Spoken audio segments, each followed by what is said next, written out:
விட்டு விலகி இருக்கங்கிறதால உன் மேல எனக்கு பாசம் இல்லாம போயிடுமா?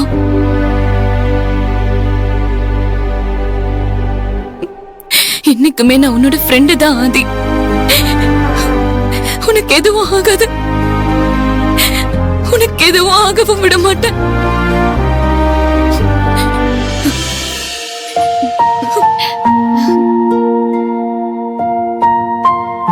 என்ன மகிழ்னி, இப்ப உங்களுக்கு சந்தோஷமா?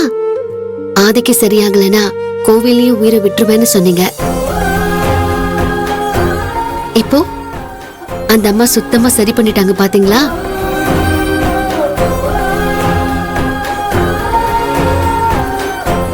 ஒருத்தர் மேல உண்மையான அன்பு வச்சாதான் இதெல்லாம் சாத்தியம் மகிழ்னி.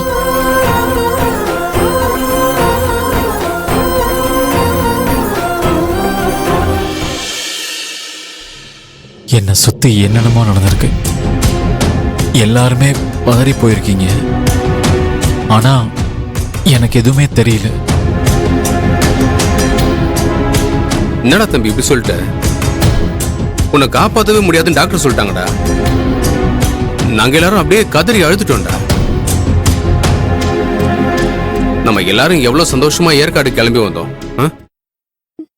நீ மட்டும் இல்லாம நாங்க மட்டும் எப்ப திரும்பி போக முடியும்? என்ன பண்றதுன்னு தெரியாம எல்லாரும் அப்படியே அழ ஆரம்பிச்சு கதற ஆரம்பிச்சிட்டோம்டா. எங்களால வேற என்னடா பண்ண முடியும்? ஆனா மகிழினி மட்டும் புத்திசாலித்தனமா கோவிலுக்கு போய் உன்னை காப்பாத்துறதுக்காக கடவுள்கிட்ட வேண்டி நேர்த்தி கடன் எல்லாம் பண்ணிட்டு வந்திருக்காடா. அவளாலதான் நீ இப்ப பொழைச்சு உயிரோட இருக்க. எப்படி சொல்றேன்னா, டாக்டர் ஆரம்பத்துல இருந்தே இந்த கேஸ் ரொம்ப சீரியஸான கேஸ், காப்பாற்றவே முடியாதுன்னு சொல்லிட்டு இருந்தாரு. ஆனா டக்குன்னு என்ன நடந்துச்சுன்னு தெரியல. உனக்கு நினைவு திடீர்னு திரும்பிச்சுரா? உனக்கு நினைவு திரும்பினது மட்டும் இல்ல, எங்க எல்லாருக்குமே போன உயிர் திரும்ப வந்துச்சுரா. ஆதி தம்பி, ஊருக்கு போய் அத்தை கிட்ட என்ன பதில் சொல்ல போறேன்னு நான் பயந்துகிட்டு இருந்தேன். உங்களுக்கு ஏதாவது ஒண்ணு ஆச்சுன்னா அத்தை அங்க உயிரையே விட்டுருவாங்க. ஆனா எனக்கு ஒண்ணுமே தெரியலையே. டேய், நீ ஏன் சுயநினைவு இல்லாம இருந்த? அப்புறம் எப்பறம் இதெல்லாம் உனக்கு தெரியும்? சரி, அதெல்லாம் விடு. இப்ப எல்லாமே சரியாயிடுச்சு. இனிமே லைஃப்ல உனக்கு எந்த கஷ்டமும் வராது. நல்லா இருப்ப. ஆதி, வியூ பாயிண்ட்ல உனக்கு என்ன நடந்தது? எதனால பள்ளத்துல விழுந்த? சொல்ல ஆதி.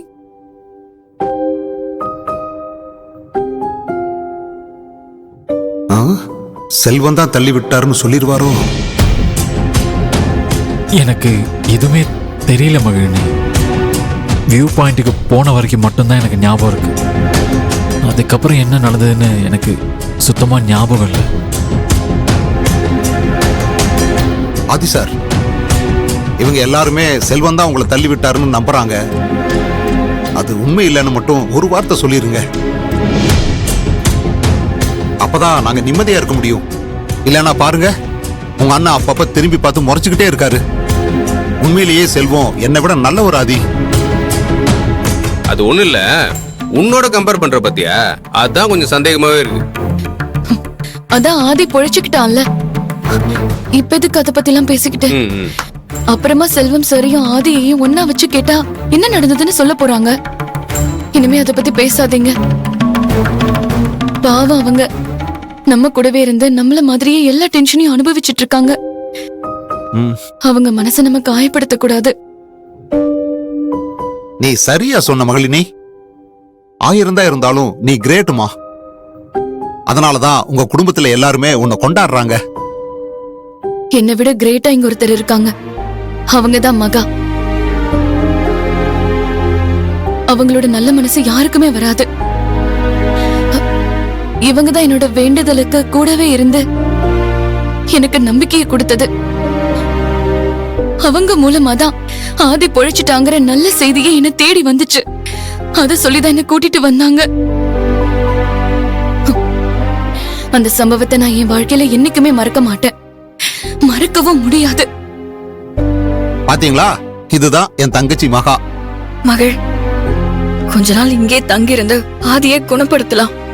முதல்ல ஆதி உடம்பு முழுசா குணமாகட்டும், அதுக்கப்புறம் பொறுமையா கேட்டுக்கலாம்.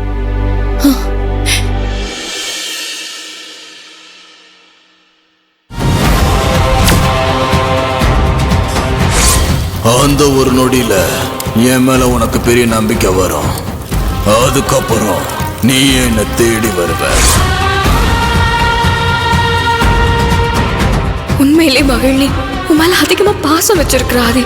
அதனாலதான் நீ சீரியஸா இருக்கேன்றது தெரிஞ்சதும் கோவிலுக்கு போய் தன்னை வருத்திக்கிட்டு இந்த அளவுக்கு அவ வேண்டுதல் பண்ணிருக்கா. எல்லாத்துக்கும் காரணம் அவ மனசுல இருக்கிற உண்மையான காதல் தான் ஆதி. அது சரியான நேரத்துல வெளியில வரும். இது எவ்வளவு பெரிய உண்மை பாத்தியா? உங்க காதல் என்னைக்குமே மாறாது. நீங்க 2 பேரும் வாழ்க்கையில ஒண்ணு சேரணும் ஆதி. உங்களை நான் கண்டிப்பா சேர்த்து வைப்பேன்.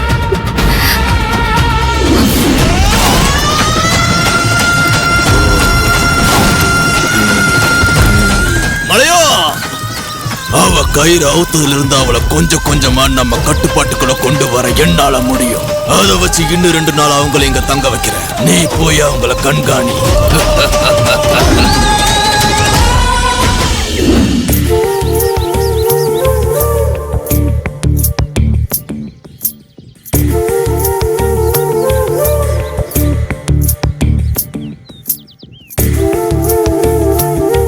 ஆதி, செல்வன் தான் உன்னை தள்ளி விட்டாருன்னு சொல்லு ஆதி. அவர் மேல நம்ம போலீஸ் கம்ப்ளைண்ட் கொடுத்துடலாம். தம்பி, என்ன நடந்ததுன்னு சொல்ற? அவன் மட்டும் உன்னை தள்ளி விட்டுருந்தான், அவனை உண்டு இல்லைன்னு பண்ணிடுறேன். வந்ததுல இருந்து அவங்க நம்ம கிட்ட பிரச்சனை பண்ணிட்டே தான் இருக்கிறாங்க. அதுக்கப்புறம் சமாதானம் ஆயிட்டாங்கன்னு பார்த்தா அவன் ஆளை காலி பண்ண நேரம் பார்த்து காத்துட்டு இருந்துக்கிறான். அவனை சும்மா விடக்கூடாதுடா. ஆனா செல்வன் தான் ஆதி தம்பி தானா குதிச்சதா சொல்றாரே. ஏய், அவன் சொன்னா நம்பிடணுமா? அவன் போய் சொல்றான். தானே குதிக்க என் தம்பிக்கு நான் பைத்தியமா பிடிச்சிருக்கு. இல்லைண்ணே, எனக்கு சரியா தெரியல. செல்வம் நல்லா தான் பேசிட்டு இருந்தாரு. ஆனா அதுக்கப்புறம் என்ன நடந்ததுன்னு ஒண்ணுமே புரியல. நான் பள்ளத்துல விழுந்தானாங்கிறதே எனக்கு சந்தேகமா இருக்குண்ணே. என்னடா பச்சை பள்ளத்தனமா பேசுற? அது எப்படி உனக்கே தெரியாம பள்ளத்துல விழுந்திருப்ப? ஏண்டா, நீ தவறி விழுந்தியா இல்ல செல்வம் தள்ளி விட்டானா கூட உன்னால யோசிக்க முடியல? ஆதி தம்பி, நீங்க கீழே விழுந்த அதிர்ச்சியில எல்லாத்தையும் மறந்துட்டீங்கன்னு நினைக்கிறேன். நல்லா யோசிச்சு சொல்லுங்க தம்பி. ஐயோ, என்னதான் யோசிச்சாலும் ஒண்ணுமே ஞாபகம் வர மாட்டேங்குதா நீ. ஒரே குழப்பமா தான் இருக்கு. யோசிச்சா தலையே வலிக்குது. ஐயோ, சரி சரி சரி, டென்ஷன் ஆகாத.